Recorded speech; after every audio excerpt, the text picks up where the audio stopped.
मैं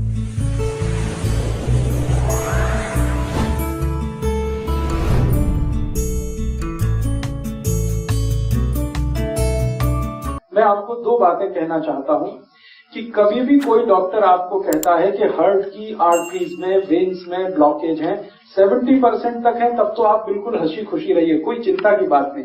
75 है, 80 है, 85 है, तो आप चिंता करिए और इस ब्लॉकेज को निकालने के लिए कुछ काम शुरू करिए। आप बोलेंगे ऑपरेशन है, ऑपरेशन उसका इलाज नहीं है। क्यों इलाज नहीं है मैं बताता हूं आपको। ऑपरेशन होता क्या है? एक ऑपरेशन है जिसमें आपको एंजियोप्लास्टी किया जाता है। एंजियोप्लास्टी में क्या होता है कि मैंने बताया ये जो एक तरह की आर्टरी है, मान लीजिए इसमें से ब्लड जाना है और ये रुक गई है, तो डॉक्टर एक छोटी सी स्प्रिंग है वो आपके आर्टरी में डालेगा, कट करेगा, यहां से आर्टरी को उठाएगा और स्प्रिंग उसमें इंसर्ट कर देगा।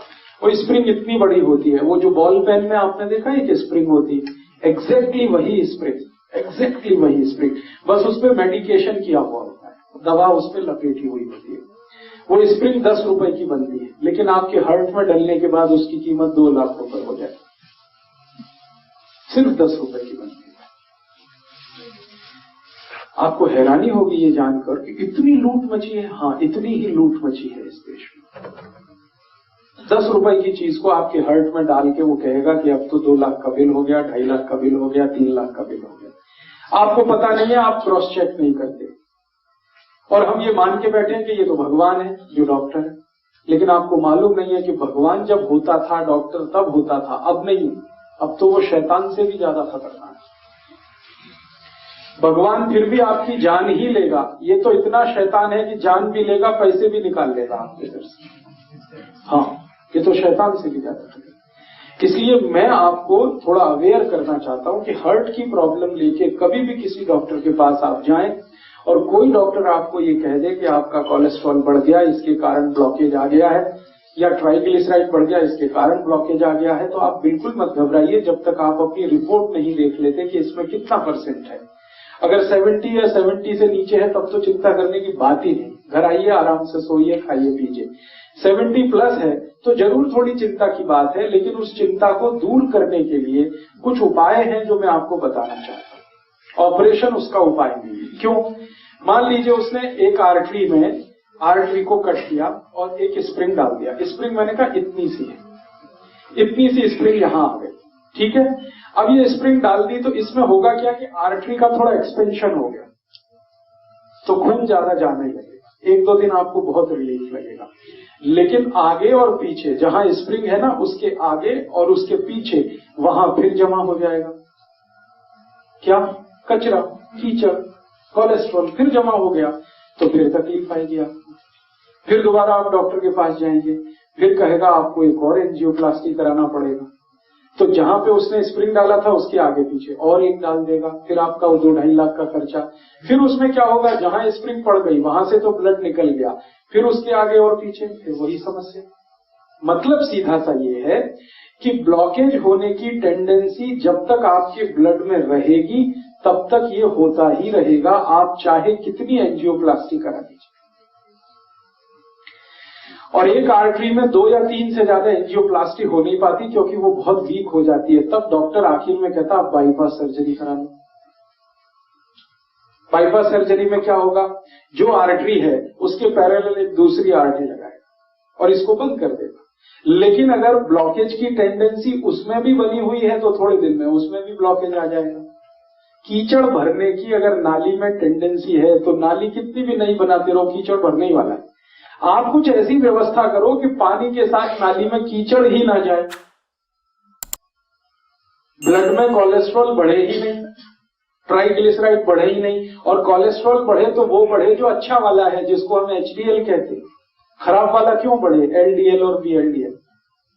तो मूल बात जो हमें समझने की है वो ये कि हार्ट की प्रॉब्लम में कभी भी आपको डायग्नोसिस कर दिया किसी डॉक्टर ने कि आपको हार्ट अटैक आने वाला है, हार्ट फेल होने वाला है, कार्डियक अरेस्ट होने वाला है क्योंकि आपकी आर्टरीज में यहां ब्लॉकेज है, यहां ब्लॉकेज है, तो इसमें चिंता नहीं करना है, चिंतन करना है।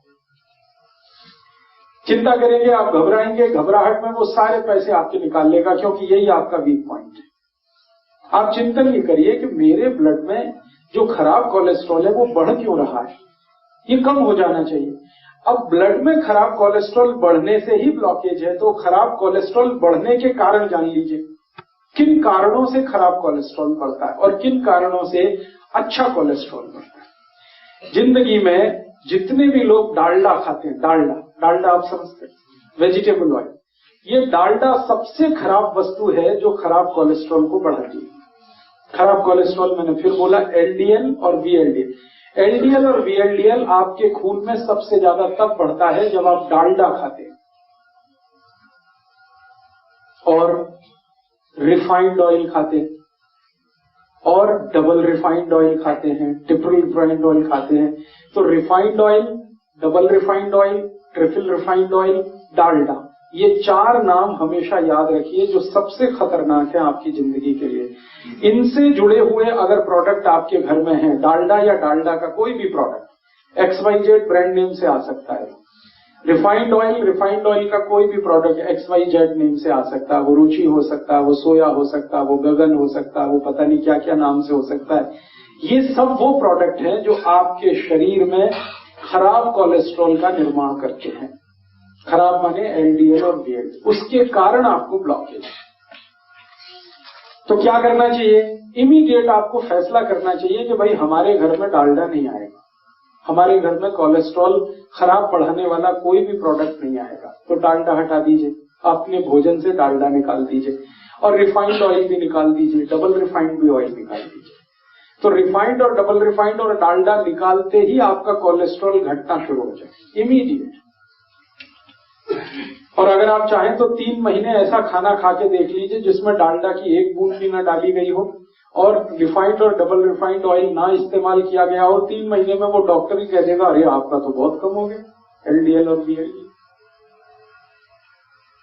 तो कारण आपको पता होना चाहिए। कारण सबसे बड़ा जो है बैड कोलेस्ट्रॉल, खराब कोलेस्ट्रॉल जो हार्ट अटैक लाता है, कार्डियक अरेस्ट लाता है, उसको लाने वाला जो प्रोडक्ट है, जो वस्तु है आपकी रसोई में, वो डालडा है, रिफाइंड ऑयल है, डबल रिफाइंड ऑयल।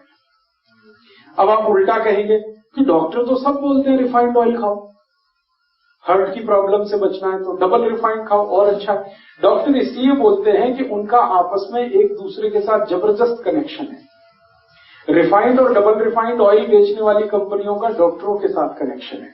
डॉक्टर उनका जितना भी प्रिस्क्रिप्शन करेंगे कंपनियों का धंधा चलेगा, कंपनियों का धंधा चलेगा तो डॉक्टरों का भी धंधा चलेगा। लोग जितना ज्यादा रिफाइंड और डबल रिफाइंड खाएंगे उतना हार्ट अटैक आएगा, उतना हार्ट अटैक आएगा तो डॉक्टरों की भी चांदी है, कंपनियों की भी चांदी। इसलिए आप विज्ञापन देखकर टेलीविजन पर कभी भी जिंदगी के बारे में फैसला मत करिए।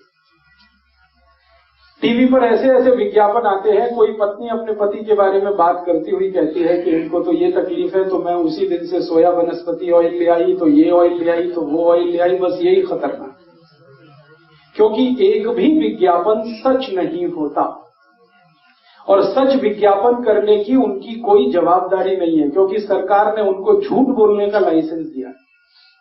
एक भी विज्ञापन सच नहीं होता और सच बात विज्ञापन में बताई नहीं जाती। तो आप टीवी विज्ञापन देखकर कभी भी ये डिसाइड मत करिए कि हमारे घर में क्या लाना है क्या नहीं लाना।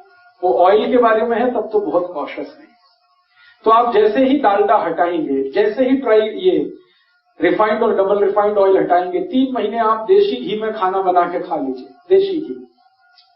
आप देखेंगे आपका कोलेस्ट्रॉल कम होना शुरू हो जाएगा, ट्राइग्लिसराइड कम होना शुरू हो जाएगा। अब ये महत्व की बात है जो आपने कहा वो भी नकली है, तो असली बना लीजिए घर में। दूध आपके पास आता है, दही बना लीजिए, उसमें से मक्खन निकाल लीजिए, मक्खन को गर्म करके घी बना लीजिए, वो आपके घर में ही है।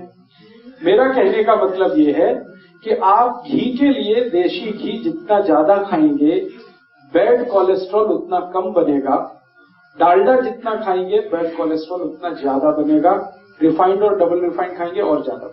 तो पहली बात अपने जीवन में याद रखिए कि हार्ट से जुड़ी हुई किसी भी प्रॉब्लम में तेल तुरंत बदल दीजिए। फिर आप बोलेंगे अच्छा डालडा छोड़ दिया, तो डालडा छोड़ के घी पे आ जाइए। और घी में मैं आपसे कह चुका हूं कि गाय का हो तो बहुत अच्छा है। गाय का घी जिस पर 12 साल मैंने रिसर्च किया है, 1 ग्राम भी कोलेस्ट्रॉल नहीं बढ़ने देता। गाय के घी में ऐसी तासीर है। हाँ मैं बताता हूँ, एक मिनट। गाय का घी 12 साल तो मैं रिसर्च कर लिया, हजारों साल हमारे ऋषि मुनियों ने रिसर्च कर लिया। गाय का घी 1 ग्राम भी कोलेस्ट्रॉल किसी का बढ़ने नहीं देता, कितना भी खा ले, 1 ग्राम भी नहीं बढ़ने देता। बढ़ने देता है जो घी, वो भैंस का है। तो जिनको हार्ट की प्रॉब्लम है उनको भैंस का घी तो छोड़ ही देना अच्छा है, गाय का घी कहीं से अरेंज करना। दोस्तों वीडियो पसंद आया होगा, अगर पसंद आए तो लाइक कर दीजिए। दोस्तों के साथ, अपने रिलेटिव्स के साथ जितना ज़्यादा हो सके इस वीडियो को शेयर कर दीजिए, क्योंकि हो सकता है उनको ये वीडियो आपसे ज़्यादा ज़रूरत हो। अगर आपने अभी तक मेरा इस चैनल को सब्सक्राइब नहीं किया है तो वीडियो के राइट साइड में नीचे रेड कलर का सब्सक्राइब बटन है, उसे प्रेस करके सब्सक्राइब कर दीजिए। साथ ही साथ सब्सक्राइब बटन के राइट साइड में एक बेल आइकन आ जाएगा, उसको भी प्रेस करके ही ओपन कर दीजिए और उसके बाद ऑल को प्रेस कर दीजिए, ताकि इसमें कोई भी इन्फॉर्मेटिव वीडियोस डालता हूं या तो कोई भी हेल्थ से संबंधित कोई भी वीडियोस डालता हूं तो उन सारा वीडियोस का नोटिफिकेशन सबसे पहले आपके पास पहुंचे और वो वीडियो देखने का मौका सबसे पहले आपको ही मिले। Wish all the best. Thank you very much for watching this video. Bye bye.